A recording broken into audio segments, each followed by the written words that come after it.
今年香港書展咧就啱啱開幕啦，年度主題就係從香港閱讀世界。呢個令我諗起咧最近一位前輩同我分享嘅一句説話。到底我哋係以家為世界，定係咧以世界為家呢？呢個係一個咧關於發展心態嘅問題。各位觀眾網朋友，大家好，我係吳志龍，感謝大家繼續支持時事咁講。我哋今日要嚟關心一個問題，就係喺中華文化國際傳播嘅過程當中，香港呢個中外文化藝術交流中心咧，要點樣去發揮咧獨特嘅作用？15+5規劃當中咧，明確將文化繁榮興盛咧定義為咧中國式現代化嘅重要標誌。亦係咧確立咗咧價值引領啦、文化事業、文化產業、文明國際傳播咧4大咧政策嘅發展方向，配搭住咧數字化咧、文化遺產、文旅融合咧3大發展嘅動能。其中咧提升中華文化嘅國際影響力，更加被視為咧同外交政策相匹配嘅軟實力，具有咧關鍵嘅戰略目標嘅地位㗎。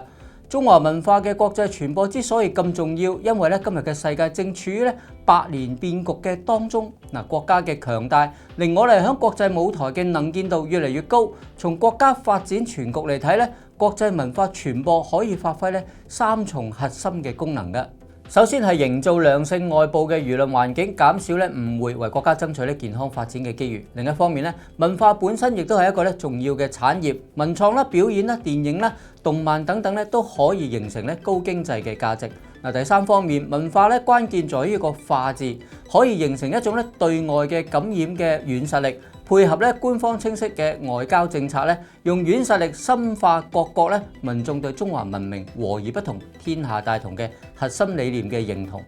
實現咗咧民心相通啦，為經貿合作、全球治理、區域協調咧鋪設民意嘅基礎。現階段咧，國家喺文化國際傳播方面咧，確實已經有一啲咧驕人嘅成果啦。譬如咧，春節喺國際方面咧嘅普及程度更加高。又譬如咧，黑神話悟空咧，憑住東方神話嘅美學同埋頂尖嘅工業製作咧，席捲全球嘅遊戲市場㗎。大批海外嘅年輕人咧，自發去研究西遊相關嘅文化，主動去了解中國㗎。TikTok 呢啲咁嘅社交平台咧，成為咗歐美年輕人嘅主要線上社交平台。大批創作者咧自發咁樣去傳播咧中式嘅飲食啦、傳統嘅手工啦、生活美學等等咧，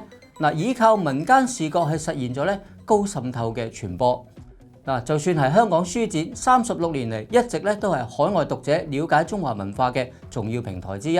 中華文化嘅國際關注程度確實咧係正喺度提高緊嘅，但係國際化嘅步伐咧亦都係去到一個樽頸位。譬如咧有海外媒體咧調查發現，大多數歐美民眾咧對中國文化嘅認知仍然係局限於書法啦、武術啦、茶藝等等傳統嘅項目。大部分進入海外市場嘅文化影視作品咧，亦都係因為固守住國內敘事嘅邏輯同埋主旋律，缺少咗咧跨文化嘅設計同埋轉換，難以引起咧海外觀眾嘅共鳴㗎。但係最大嘅難處就在於大多數嘅文化工作者咧，缺乏一種以世界為家嘅心態，相反陷入咗一種咧以家為世界嘅自我滿足嘅當中。上個星期我去咗陝西渭南地區咧多個城市考察㗎，當地嘅文化咧確實係非常豐富㗎，文物啦、故事啦、遺址啦、自然景觀等等咧多不勝數㗎，包括有華山呢種咧世界級嘅文化資源添。當地嘅人咧，從導遊啦、講解員到當地政府嘅工作人員，甚至係一方領導都好，幾乎人人都以當地嘅文化資源咧引以為傲㗎。但具體咧到旅遊點去睇，除咗華山有個別外籍遊客咧，其他地方嘅文旅設施咧，基本上都未能夠吸引咧國際旅客嘅到來㗎。或者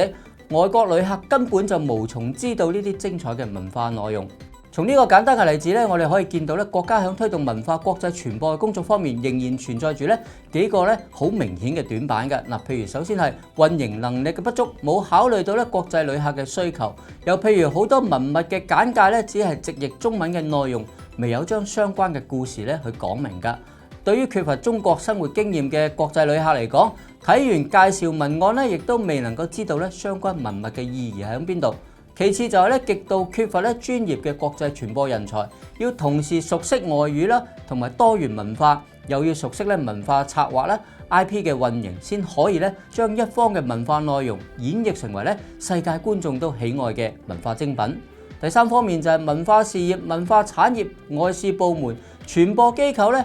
缺乏咗統籌嘅。嗱，最後內地文化界咧對世界講故事嘅能力咧，仍然有待咧進一步去磨練嘅。要跨出咧以世界為家嘅呢一步，先能夠咧用中國嘅故事嚟到感動世界㗎。香港號稱咧中外文化藝術交流中心、國際化嘅大都市。嗱，無論係中西文化嘅交流、文明嘅互鑑，或者係助力中華文化嘅出海，喺國際舞台上發揮更大嘅影響力。嗱，香港似乎都有得天獨厚嘅位置，但係要具體發揮功效，或者咧有5個方面咧，值得大家咧一齊去努力下㗎。嗱，首先咧要從文化嘅角度去睇，細心分隔咧國際文化市場，用好香港、澳門中外交流嘅橋梁，發揮咧香港國際書展啦、文博會、藝文香港等等咧平台嘅優勢，針對咧歐美啦、東盟啦、中東啦、拉美等等唔同地區嘅文化需求，設計出有差異化嘅中華文化產品，主動同唔同國家咧建立雙向文化交流嘅渠道。第二方面咧就係要解決咧文化出海水土不服嘅問題，特別係咧要用好文化加科技加產業咧3者融合嘅力量。嗱，香港嘅文化工作者咧可以帶同內地嘅行家一齊去到海外嘅重點市場，響當地建立咧本土嘅製作中心，落實咧中國 IP 加本地創作呢一種嘅模式。從選題嘅階段咧已經能夠咧融入當地嘅文化元素，可以快速咁樣咧吸引海外嘅觀眾對中華文化嘅興趣嘅。第三方面就係要統籌咧全國嘅文化資源，打造咧標誌性嘅中華文化嘅 IP 陣營。國家嘅文化資源非常豐富，但惡性競爭同埋咧同質化嘅問題非常嚴重㗎。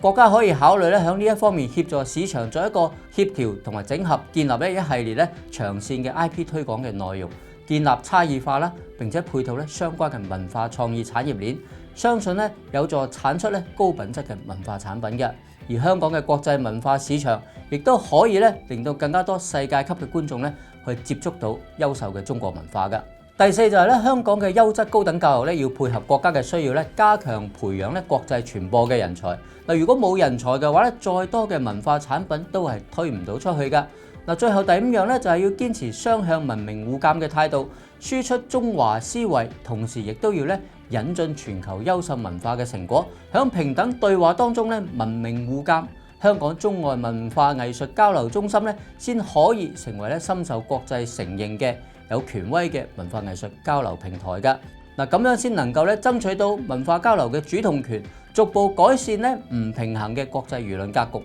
國家未來5年咧對文化國際傳播嘅期望咧係提效能建體系㗎，因為咧國家希望文化嘅影響力可以配合外交、經濟其他嘅政策咧，加快民族偉大復興嘅步伐㗎。嗱，呢一個過程當中咧，香港可以發揮嘅空間咧實在唔少㗎，值得咧本地嘅文化工作者咧細心咁樣去留意㗎。今日分享咧先到呢度，我哋下個星期再見啦，拜拜。